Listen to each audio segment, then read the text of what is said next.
Royaume-Uni, votre employeur s'occupe de tout. C'est lui qui déclare vos revenus et applique le taux d'imposition en fonction du barème du gouvernement.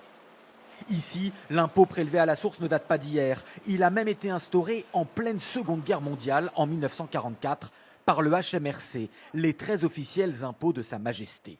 Une facilité presque déconcertante pour cette Française employée à Londres lorsqu'elle a découvert sa première feuille de paie.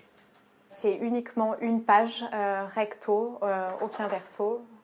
Une ligne pour le salaire brut, une ligne qui déduit son impôt sur le revenu, une ligne qui déduit ses cotisations sociales, un salaire net et c'est tout.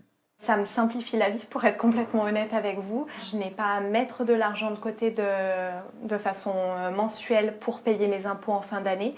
Et d'autre part, je n'ai aucune tâche administrative, si je puis dire, à faire de mon côté.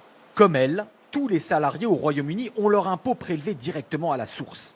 Par contre, les travailleurs indépendants et les professions libérales doivent toujours remplir une déclaration annuelle. Le prélèvement à la source ne touche pas que les salaires. Il existe aussi pour les revenus d'épargne. Pas besoin de les déclarer, c'est la banque, par exemple, qui ponctionnera directement les taxes sur les assurances-vie ou les actions boursières. Il faudra cependant déclarer à part les revenus locatifs pour les propriétaires fonciers. Pour les entreprises, la gestion de l'impôt de leurs salariés est plutôt simple. Car comme l'explique cet expert comptable, au Royaume-Uni, la taxation est individuelle. Peu importe que vous soyez marié ou célibataire, que vous ayez des enfants ou pas, ça ne change rien. Les impôts sont calculés sur une base individuelle et c'est beaucoup plus simple. Avoir des enfants à charge sera bien sûr pris en compte, mais pas par les impôts.